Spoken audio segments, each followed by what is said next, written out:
குழந்தைகளுக்கு ஊட்டச்சத்து பெட்டகங்கள் அவங்க வீட்டுக்கே சென்று வழங்கப்பட்டுச்சு. இதனால்தான் குழந்தைகள் ஆரோக்கியமா வளர்ந்திருக்கிறாங்க. அதுல பயனடைந்த தாய் சொன்னார், என் குழந்தை பிறக்கும் போது மிக மிக குறைவான எடையோடு தான் பிறந்துச்சு. என்ன செய்ய போறோம்னு நினைச்சேன். அதை வளர்க்கிற அளவுக்கு எங்கிட்ட பண வசதி இல்லை. முதலமைச்சரின் ஊட்டச்சத்தை உறுதி செய்த திட்டத்தால நிறைய பொருட்கள் கிடைச்சது. அது மூலமா நல்ல ஆரோக்கியத்தோட இப்போ என் குழந்தை வளர்ந்திருக்குன்னு சொன்னார். அந்த தாயின் கனிவான வார்த்தைகள்ல விடியல் தெரியுது. பள்ளி குழந்தைகளுக்கு காலை உணவு திட்டத்தை உருவாக்கி இருக்கிறோம். தினந்தோறும் காலையில 17,53,000 மாணவ மாணவியர் வயிறார காலை உணவு சாப்பிடுறாங்க. அந்த திட்டத்தை தொடங்கும் போது காலை உணவு சாப்பிட்ட பிள்ளைங்க முகங்கள்ல வெளிப்பட்ட மகிழ்ச்சியை பார்க்கும்போது எனக்கு ஏற்பட்ட மகிழ்ச்சிக்கு அளவே இல்லை. இந்த திட்டத்தை பத்தி மதுரை மாணவி ஹரிணி சொல்லியிருந்த அந்த காட்சியை நான் வீடியோவில் பார்த்தேன். நான் தினமும் காலையில சாப்பிட மாட்டேன். ஆட்டோ வந்ததும் ஓடி வந்து ஏறிடுவேன். சாப்பிடாம வந்ததால ஸ்கூலுக்கு வந்ததும் தண்ணி குடிச்சிடுவேன். ஆனா இப்போ கிச்சடி பொங்கல் கொடுக்கறதுனால தெம்பா படிக்கிறேன் அப்படின்னு சொன்னதை கேட்டப்போ நான் முதலமைச்சரா பொறுப்பேற்றதற்காக மிக மிகவும் பெருமையும் மகிழ்ச்சி அடைகிறேன். இவைதான் விடியல் சாட்சியங்கள். இப்படி நான் சொல்லிக்கிட்டே போகலாம். இப்படி ஒவ்வொரு திட்டத்தையும் சொல்ல தொடங்கினா எதிர்கட்சிகள் கொஞ்சம் அதிகமான வேதனை அடைவாங்க என்பதை கொஞ்சம் குறைச்சிக்கிறேன். தமிழ்நாட்டு மக்கள் ஒவ்வொருவரும் நேரடியா பலனடையும் வகையிலான திட்டங்களை தீட்டும் ஆட்சிதான் உதயசூரியன் ஆட்சி. இந்த ஆட்சி உருவானப்போ இதை திராவிட மாடல் ஆட்சின்னு நான் சொன்னேன். திராவிட மாடல் சொன்னாலே சிலருக்கு வயிறு எரியுது. அரண்டவன் கண்ணுக்கு இரண்டதெல்லாம் பேய்னு சொல்ற மாதிரி திராவிடம் என்ற சொல்லை பார்த்து சிலர் பயப்படுறாங்க.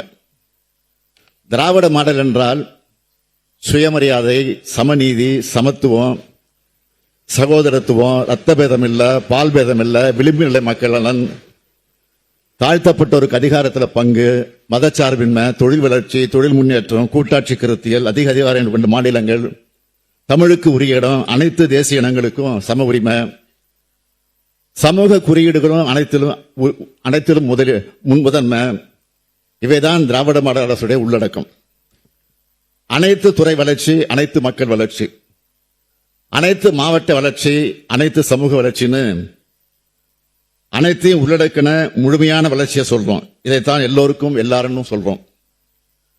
திராவிட கருத்தியல் கொள்கையால தான் தமிழ்நாடு இன்று வளர்ந்த மாநிலமாக இருக்கு. தமிழ்நாடு இந்திய நாட்டினுடைய 2வது வளர்ந்த பொருளாதார மாநிலமாக இருக்கு. தேசிய மொத்த உள்நாட்டு உற்பத்தியில 5.4 விழுக்காடா இருந்த தமிழ்நாட்டின் பங்கு கடந்த 4 ஆண்டுகள்ல 9.23 விழுக்காடா உயர்ந்திருக்கு. பொருளாதார குறியீடுகள் அனைத்திலும் தமிழ்நாடு வளர்ச்சியை எட்டியிருக்கு. வறுமை குறியீடுகள்ல இந்தியாவின் சராசரி விழுக்காடு என்பது 14.96 இருக்கும்போது தமிழ்நாட்டின் சராசரி 2.2 விழுக்காடாக இருக்கு. பட்டினிச்சாவு இல்லாத மாநிலங்கள் பட்டியலில் தமிழ்நாடு இடம்பெற்றிருக்கு. இந்திய நாட்டின் மொத்த பெண் தொழில் பணியாளர்கள் 41 விழுக்காடு பெண்கள் தமிழ்நாட்டில் இருக்காங்க. கடந்த 3 ஆண்டுகள்ல 10 லட்சம் கோடி ரூபாய்க்கு மேலான தனியார் முதலீட்டு திட்டங்கள் வருவது உறுதி செய்யப்பட்டிருக்கு. இந்தியாவிலேயே தொழில் நிறுவனங்கள் பெருகினதில் தமிழ்நாடு முதலிடம் பெற்றிருக்கு. டெல்லியில் இருக்க தேசிய கிடங்கு மேம்பாட்டு ஒழுங்குமுறை ஆணையத்தின் கீழ் அதிக எண்ணிக்கையிலான சேமிப்பு கிடங்குகளை பதிவு செஞ்சதுக்காக தமிழ்நாடு சேமிப்பு கிடங்கு நிறுவனத்துக்கு ஒன்றிய அரசு முதல் பரிசு வழங்கி பாராட்டியிருக்கு. இந்தியா முழுமைக்கான பணவீக்கம் அதிகமாகியிருக்கு. தமிழ்நாட்டுக்கு மட்டுமான பணவீக்கம் குறைஞ்சிருக்கு. இதுதான் திராவிட மாடலின் சாதனை. தொழில்கள் வளருது, புதிய தொழில்கள் நிறுவனங்கள் உருவாகுது. இதனால தொழிலாளருக்கு என்ன பயன் சிலர் கேட்கலாம். புதிய தொழில் நிறுவனங்கள் வருதுன்னா ஏதோ தனியார் முதலாளிகள் மட்டும் வளமடையான்னு பொருள் இல்லை. அந்த நிறுவனங்கள் மூலமா மாநிலமும் வளருது, கிடைக்கும் வேலை வாய்ப்புகளின் மூலமா லட்சக்கணக்கான குடும்பங்களும் வளருது, வாழுது. இதை மனதில் கொள்ளணும். தமிழ்நாட்டில் 39,666 தொழிற்சாலைகள் இருக்கு. குஜராத்தில் 31,031 தொழிற்சாலைகளும், மகாராஷ்டிராவில் 26,446 தொழிற்சாலைகளும் இருக்கு. மனித வளத்தை வளர்க்கிறதுல மகாராஷ்டிரா, குஜராத்தை விட தமிழ்நாடு சாதனை படைச்சிருக்கு. அது மட்டுமல்ல, தமிழ்நாட்டில் 39,699 சிறு குறு தொழில்கள் இருக்கு. இதுவும் 4,81,807 தொழிலாளர்களுக்கு வேலை வாய்ப்புகள் உறுதி செய்யப்பட்டிருக்கு. கோவிட் காலத்தில் வேலை வாய்ப்புகள் குறைஞ்சது, உங்க எல்லாருக்கும் தெரியும். அதை சீர்படுத்தி இருக்கிறோம்.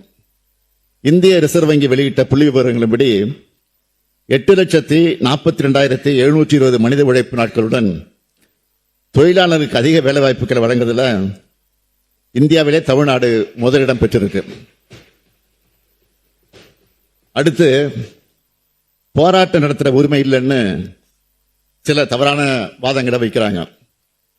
உண்மையை சொல்லணும்னா, அளவுக்கு மீறிய ஜனநாயகவாதியா இருக்கீங்கன்னு என்ன சிலர் விமர்சிக்கிறாங்களே தவிர, நான் சர்வாதிகாரம் இருப்பதா யாரும் சொல்ல மாட்டாங்க. அது என்னுடைய இயல்பும் கூட. எதிர்கட்சிகள் மட்டும் இல்ல, கூட்டணி கட்சிகளும் போராட்டம் நடத்துறான்னு சொல்றவன்னா, போராட்டம் தவறு இல்லை. போராட வேண்டிய இடத்துல போராடலாம், தவறு இல்லை. போராட்டம் நடத்த ஒதுக்கப்பட்ட இடத்துல போராடலாம், தவறு இல்லை. இத்தகைய போராட்டங்களுக்கு உரிய காலத்தை அனுமதி கேட்டா நாங்கள் கொடுத்திருக்கிறோம். நாங்கள் ஆட்சிக்கு வந்ததிலிருந்து தமிழ்நாட்டில் இதுவரை சுமார் 1,00,000 போராட்டங்களுக்கு அனுமதி கொடுத்திருக்கிறோம்.